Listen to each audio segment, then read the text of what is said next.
morning, I'm Hammy, I'm the Hammy Dressmaker. Welcome back to the channel. Today I'm in a slightly different location to have a bit more of a chatty vlog, to talk to you about my top sewing spiritual epiphanies. Stay tuned.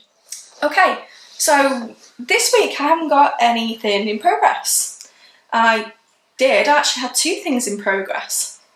And during the early part of this week, I'll tell you the story very quickly in a moment, I thought, this is not what I do anymore. This is the things I used to do as a beginner. And consequently, I've also been speaking to newer garment sewers about top tips. So I thought I'd kind of combine the two. So this isn't exactly a if you sew your first garment sort of conversation, but it's more of a during 7 years, really, what are the things that have really stood out to me that now have become standard practice? And hopefully this will be more helpful than, a top 10 sort of hint and tips talking about equipment and stuff. So at the start of the week, I went, you know what would make a really good YouTube video, what would be really entertaining, would be to try and sew a shirt in 2 days ready for me going into the office at work. And it would have made a very entertaining YouTube video. But at the same time, I knew kind of from the start I was probably setting myself up to fail because I know better now. I know how long things take. I know the adjustments would have taken me a couple of days probably on their own. And what would have I come out with? Probably a load of rubbish. So once I started thinking about that, I decided to abandon that idea and shoot this video instead. So let's talk about some kind of tips really for real beginners. How do you decide what is an easy project and what is not? Now there's lots of videos out there that discuss this in quite a lot of detail, and I would point a new beginner to a channel called Evelyn Wood. She does vintage sewing, she has a vintage style, but a lot of the advice that she gives is applicable to contemporary style as well as vintage. And she breaks this into quite a nice little video for you. I would summarise it as this. Look at the line drawing, ignore the sample picture, always, and look at the line drawings. If it has lots and lots and lots of lines, then it's probably an indicator of something being advanced.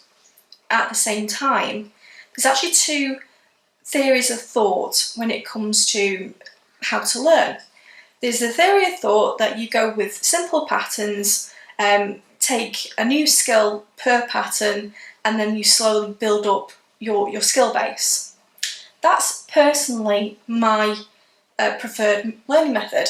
I go forward a few steps and then I kind of go back a few steps, and that's quite deliberate. So I kind of push my skill level as far as I can, and then I go back in order to practice that skill level and refine it. So at the moment, one of those things that I'm doing is adjustments, which I'll get onto in a moment.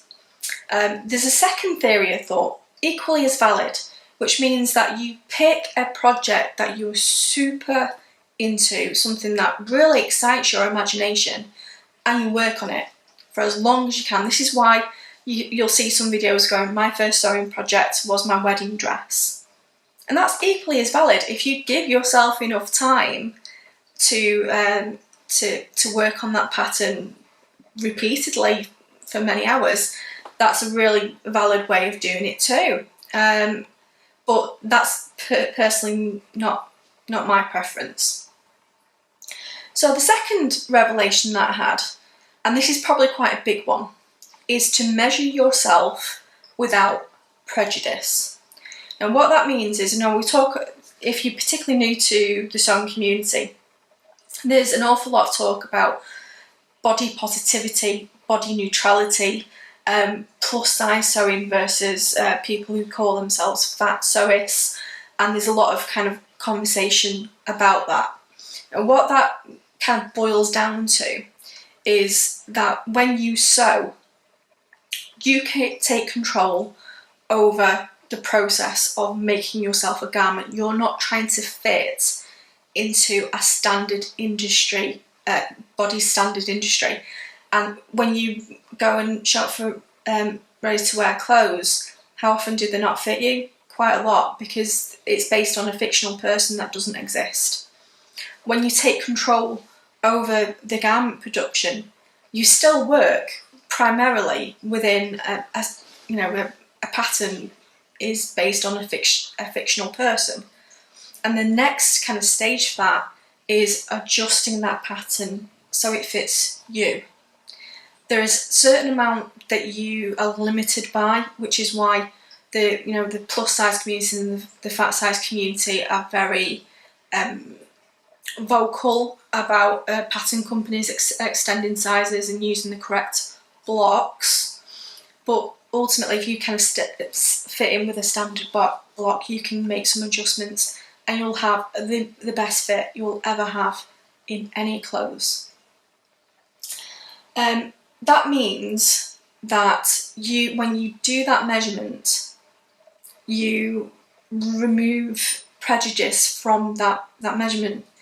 So when I first started sewing, and this was kind of like a big thing for me, is when I measured myself and I turned out I was a sewing size 26. And I found that devastating. I was really attaching quite a lot of emotion to an arbitrary number. And once I got over that, once I realised that was as meaningless as a size 12 in a shop. You've seen all those articles where they get the same pair of jeans in size 12 from all those different companies, and that they are they're visually very different. It's the same with pattern companies, depending on the amount of ease they may put into a pattern. It depends on the type of sizing that they use. It depends on the block that they use. It's all sorts of things. So measure yourself without prejudice and accept yourself as you are, because you're perfect just as you are. Okay, the third top tip is do as much research and preparation into finding good sources of information as you do with anything else. So what I mean by that is YouTube is a fantastic platform. There's loads of good information out there for free for you to use. There's also a lot of bad information too. And when you first start sewing, you may not necessarily recognise what is good and bad information. In fact, what YouTube can do is perpetuate bad information as people learn something and then they come on YouTube and then they tell you the same thing. So gather really good sources of information. There's a couple of YouTube channels I would particularly recommend as good sources. One is Professor Pincushion. The other one is Made to Sew. They have set themselves up as professionals, and you can tell that they really know what they're doing. They often show you multiple ways of doing the same thing as well if it's a good idea, and they'll tell you the limitations and benefits of doing that particular technique. Other ways, obviously there's the going to a sewing teacher, but you have to trust them that they're going to be of benefit to you. The other way is by investing in a professional platform like Craftsy or Sew It Academy or one of those, but that can be quite expensive. One of the top tips I would give a new beginner, and it's completely free, is to go on Pinterest and type in fashion vocabulary. And what that'll do is it will bring up pictures of different types of thing.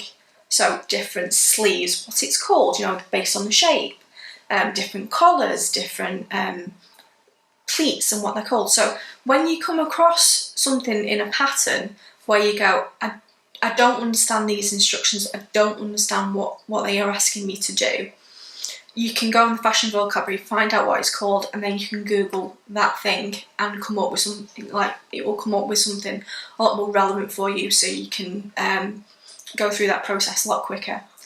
I'd also recommend, particularly if you are using YouTube as your primary source of information, is that don't just look at one tutorial. Look at 5, look at 6, look at 7 or 8, as many as you can, until you really get in your head what that process actually is. And that means when you go back to your instructions, it'll make a lot more sense. Okay, you can tell I'm doing this properly. I've got a list and everything. Okay, so this goes back to making something that interests you.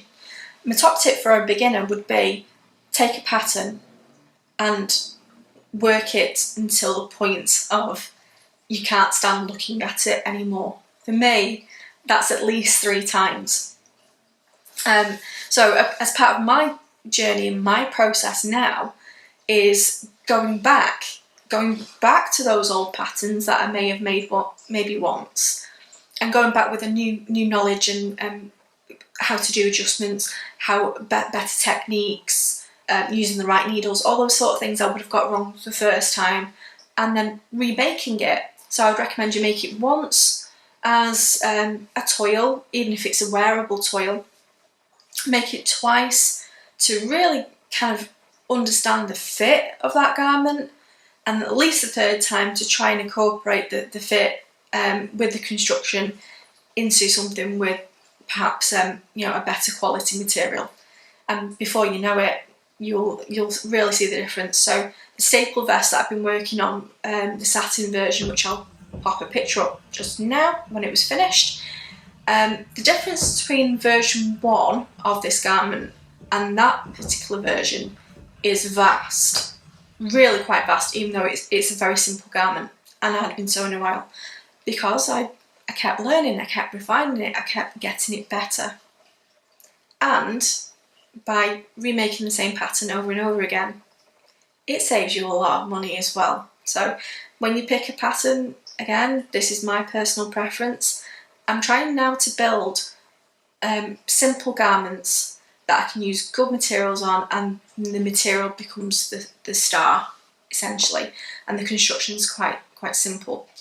And then I'm then going to build on that to find more complicated patterns again, and work on that until it becomes second nature, until the fit becomes really, really good. Okay, so this is a really good tip, particularly in like social media kind of outlets, your Facebook, your Instagram, your YouTube.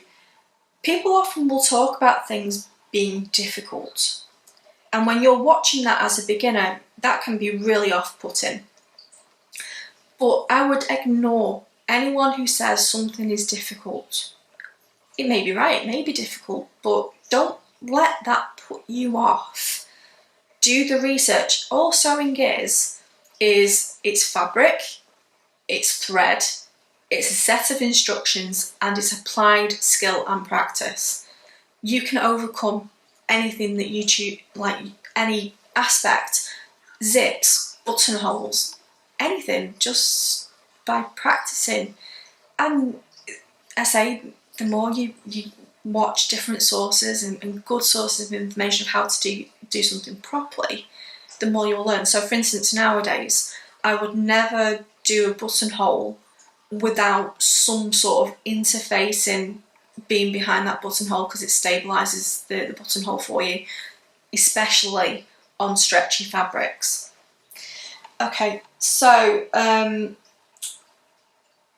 realise that you are on a journey. You don't just turn up and go, ta-da, I'm here, and suddenly you can do a suit. There is no time limit to this. You can set off in a certain direction, trying to learn a certain thing, and then something shiny comes across and you go, oh right, and you go across and you start learning about that. If you go down that straight path, and that's all the only path you are on, that's fine. If you go off in a certain direction, that's fine, because at the end of the day, this is supposed to be fun. Learning new things is supposed to be fun, and it's why you can sew for 20, 30, 40 years and you're still learning. Isn't that great? Isn't that great where you're never quite there, and you've always got something new to learn, and then you'll be able to like take someone who is new to this and guide them and bring them in and be part of a community. Sewing comes across as quite a solitary hobby. Personally, I don't think it is. Not in today's age, not with social media age. I have more friends now, more people to speak to, more people to go, hey, I'm really struggling with this thing, can you help me, than I've ever had before. So don't be worried about going off in a certain direction. Enjoy the journey, enjoy the view, stop off, have a sandwich, take a picture, and then go and carry on and do what you're doing. It's all valid.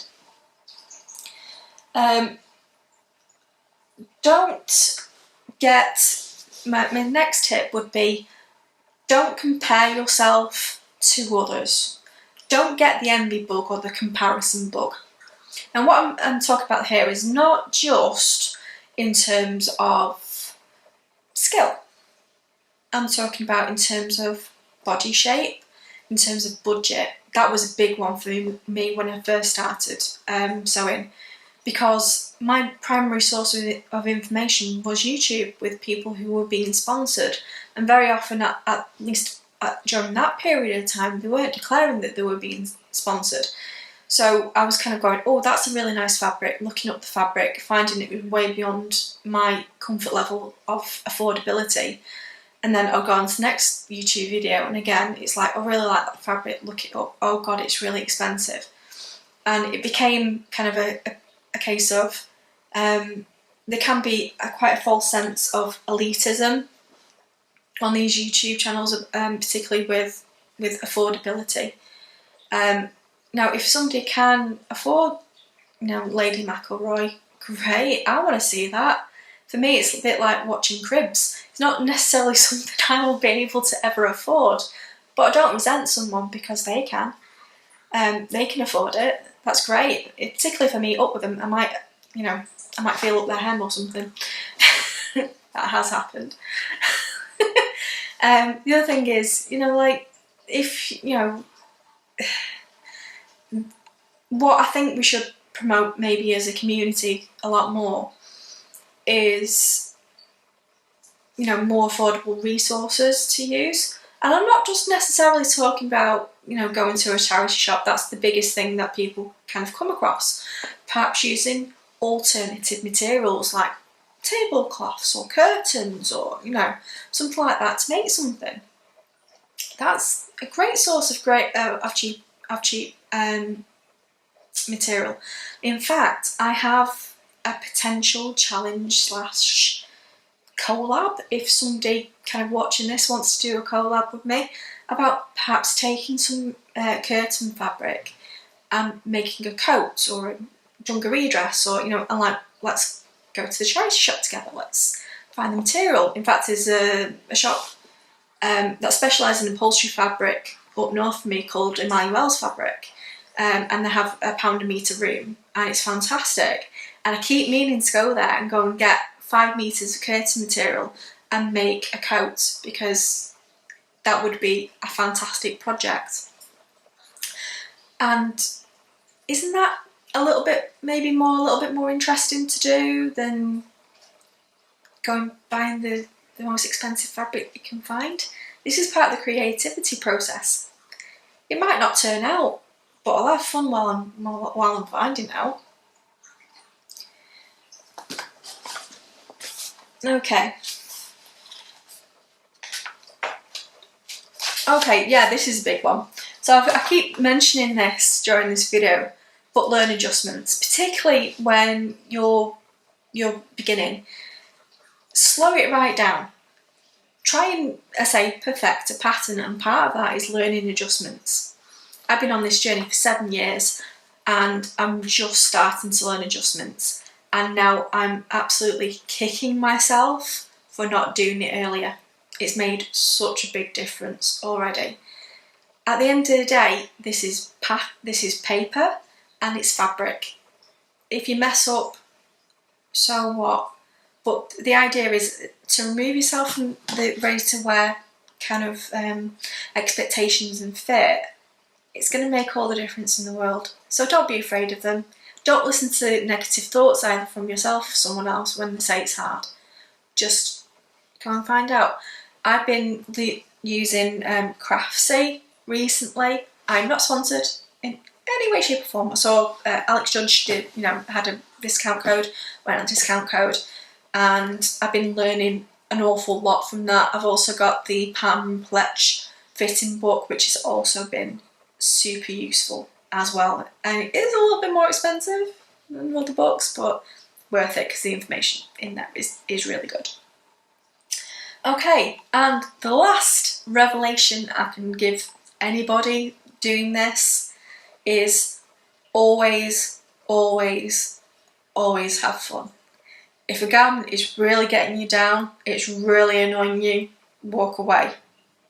Even if it's permanently from the project. As long as you keep coming back to your sewing machine to work on something, it doesn't matter. Always have fun. Because otherwise, what's the point? Okay, so that's it. Those are my top tips for anyone who's starting this sewing journey. I hope you find them useful. I would love to hear comments from anyone in the comments if you have additional tips of this kind of ilk, and I might be able to do a follow-up video with viewers' tips. So thank you as always, and I'll see you very soon. Bye!